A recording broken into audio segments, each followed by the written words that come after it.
ग्रामीण भागातील विद्यार्थ्यांना आधुनिक शिक्षणाची जोड मिळावी आणि डिजिटल शिक्षणाचा लाभ प्रत्येक विद्यार्थ्यांपर्यंत पोहोचावा या उद्देशाने साताऱ्यातील युवकांनी प्राथमिक, माध्यमिक आश्रमशाळा आणि स्वर्गीय संभाजीराव देशमुख कनिष्ठ महाविद्यालय औंध येथे एक प्रेरणादायी सामाजिक उपक्रम राबवला।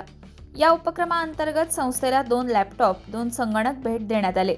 तसेच विद्यार्थ्यांना खाऊचे वाटप करून त्यांच्या चेहऱ्यावर आनंद फुलवण्यात आला। हा उपक्रम स्पर्श सेतू पुणेचे महेश यादव यांच्या पुढाकारातून आणि युवा सामर्थ्य सोशल फाउंडेशनच्या सहकार्याने पार पडला। या उपक्रमासाठी समीर कानडे यांचे विशेष योगदान लाभले। या डिजिटल साहित्यामुळे विद्यार्थ्यांना संगणकाधारित शिक्षणाची नवी संधी उपलब्ध होणार असून त्यांच्या शैक्षणिक प्रगतीला निश्चितच चालना मिळणार आहे।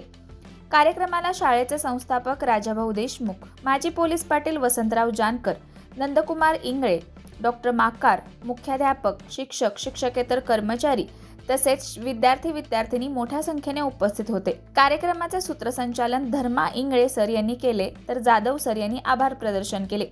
युवा सामर्थ्य सोशल फाउंडेशन तर्फे सागर जाधव, विक्रांत देशमुख, गणेश अहिवळे, सुहास इंगळे तसेच पत्रकार महेश क्षीरसागर यांनीही या उपक्रमात सहभाग नोंदवला।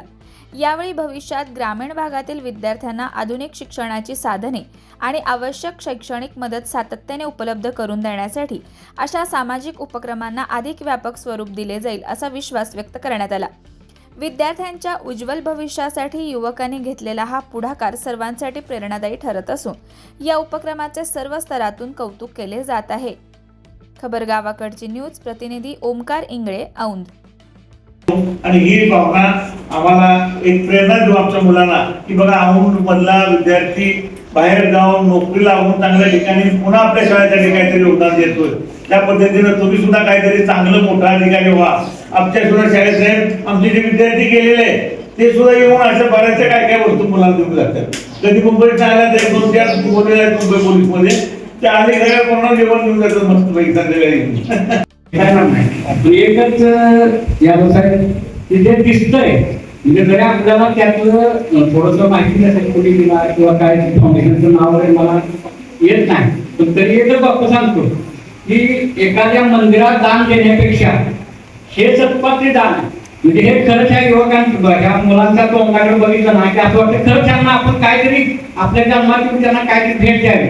माझ्या बाबा डोक्यात कल्पना आली आता ते ज्यावेळेला दिन त्यावेळेला बोलली, पण खरंच एवढंच आहे की अगदी योग्य ठिकाणी जे फाउंडेशनच्या दोघांचे असेल, इंगळे साहेबांचं असेल, यादव साहेबांचं असेल, जे काही त्यांच्या संस्थेचं काम चाललंय ना त्यांनी थोडी का होईना आपण जी भेट दिली त्या अगदी तंतोतंत ज्या ठिकाणी म्हणजे आपण असतं आपण या समाजात राहतो, समाजाचं काहीतरी देणे लागतो। याच भावनेतून आज यादव सरांनी आपल्या विद्यार्थ्यांना एक मोलाचं मदत केली, त्याबद्दल मी खरं तर त्यांचा मनापासून आमच्या दोन्ही संस्थेच्या वतीने आभारी आहे। आपण या समाजात राहतो, समाजाचं काहीतरी देणे लागतो ही भावना सगळ्यांच्या मध्ये असावी लागते। कारण खूप माणसं या समाजामध्ये राहत असतात, सगळे जीवन जगतात, पण आपल्या नंतर पश्चात काहीतरी आपलं नाव राहिलं पाहिजे मागं की आपण काहीतरी केलं पाहिजे। याच भावनेतून आज सगळेजण धडपडत आहेत। आज औंध गावचे सुपुत्र सुहास इंगळे यांचा मी जवळून गेल्या बरेच वर्षापासून प्रवास करतोय की समाजासाठी त्यांची काय धडपड चाललेली असते। खूप मोठं समाजासाठी त्यांनी ध्येय उराशी बाळगलेलं आहे की कसं करता येईल, आपल्याला काय करता येईल।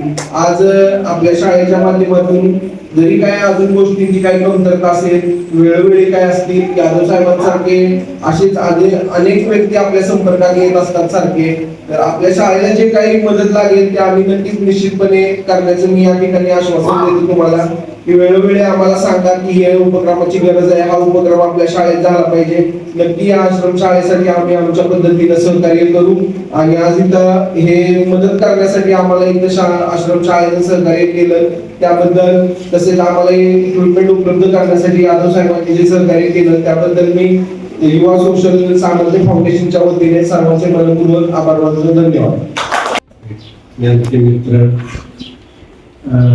इंगळे साहेब, युवा सामर्थ्य सर्व आता मी बऱ्यापैकी म्हणजे लक्षात आले त्या गोष्टी आमच्या संस्थेमार्फत जेवढी शक्य होईल तेवढे आम्ही जास्त मदत या ठिकाणी आणण्याचा प्रयत्न करू।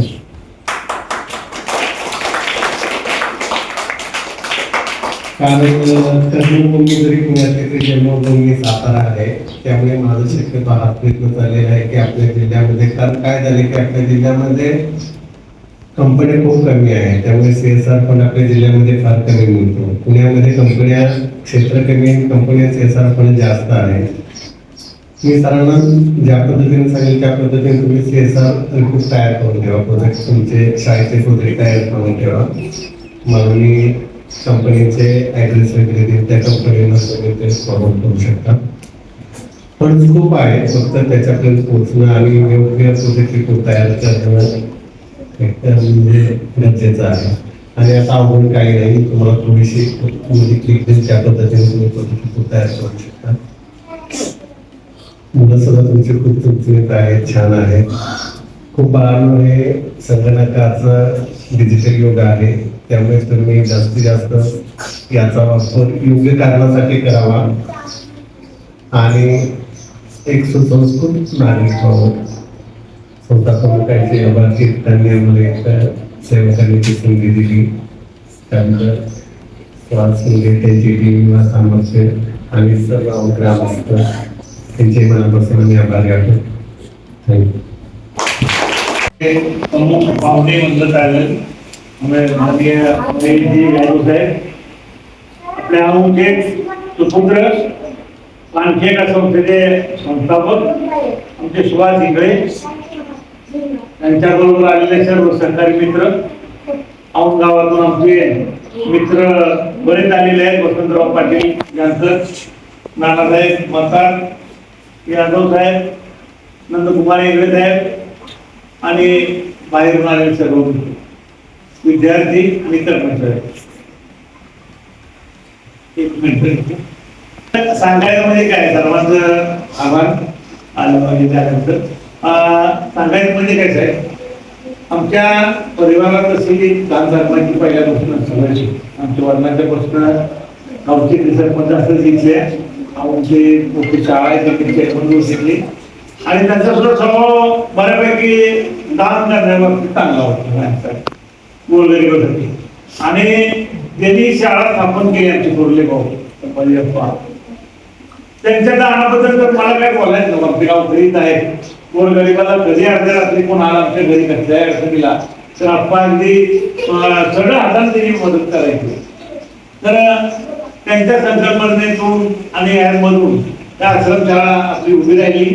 पहिल्यापासून बराच खडतर प्रवास शाळेच्या मागे लागलेल्या आमच्या, आणि त्यातून सुद्धा एक अतिशय चांगले विद्यार्थी आम्ही या शाळेत घडवलेले. पाटील, तुम्हाला माहितीसाठी सांगतो, आता बाहेर गेलेली मुलं भरपूर आहेत, पोलीस झाली, फौजदार झालं, कोण झाला, पण आपल्या भागातल्या आश्रमशाळांनी घडवलेले विद्यार्थी त्यातले कोणतरी विद्यार्थी तुम्हाला सांगतो. म्हणजे मलाही माहिती ते म्हटल्यावर मी आश्रमशाळेत शिकलोय. आपला शैलेश बाबा इथे शिकलेला आहे, दिनकर सिंगारे इथे शिकलेला आहे, भोसऱ्याचा डॉक्टर शिकवायला कोण आहे पोरगा, तो मोठं काय नाव त्याचा, तोही इथे शिकलेला आहे. चांगले मोठे व्यवसायिक झालेले कोट्याधीश असे. म्हणजे ह्या आश्रमशाळेत गेलेले विद्यार्थी कितीतरी चांगल्या पदावर गेलेले आहेत. आणि तिथं आलेला विद्यार्थी एक बघा की निश्चितच त्याच्या परिवारात काहीतरी मोठी समस्या आहे म्हणून ती पाठवतं. पुन्हा आहे पुन्हा आर्थिक परिस्थिती नसतं, कोण एका ठिकाणी राहत नसते. आणि त्याच्यासाठी मी आपल्या भारत सरकारचं मी हे मानतो, धन्यवाद देतो त्यांना की त्यांनी बऱ्यापैकी हा उपक्रम बऱ्याच ठिकाणी चालवलेला आहे. आणि त्याच्यामुळं हजारो लाखो विद्यार्थी असे आहेत की त्यांना शिक्षण खरंच मिळालं नसतं, नुसतं वाया गेले. एक पिढी गेली 50 वर्ष 60 वर्षापासून या शाळा चाललेल्या आहेत आणि अनेक विद्यार्थी ज्या अतिशय हुशार विद्यार्थी आहेत सुद्धा, आणि ते घडवण्याचं काम ठिकठिकाणी जिथे जिथे शाळा आश्रमशाळा आहेत मनापासून लोक करतात. आणि लाखो विद्यार्थी आता 1000 शाळा महाराष्ट्रात आहे आणि लाखो विद्यार्थी शिकून चांगल्या मार्गाला लागत आहेत. ही एक मोठी मला अभिमानाची गोष्ट वाटते. आमच्या शाळेने सुद्धा बऱ्यापैकी आता पहिल्यापेक्षा एक नवीन काळ टाकलेले, बऱ्यापैकी आम्ही चांगलं हे करतोय. तुमच्यासारख्या संस्थांचं, तुमच्यासारख्या लोकांचं सतत आम्हाला सहकार्य मिळत राहतं, इथून पुढे मिळत राहू.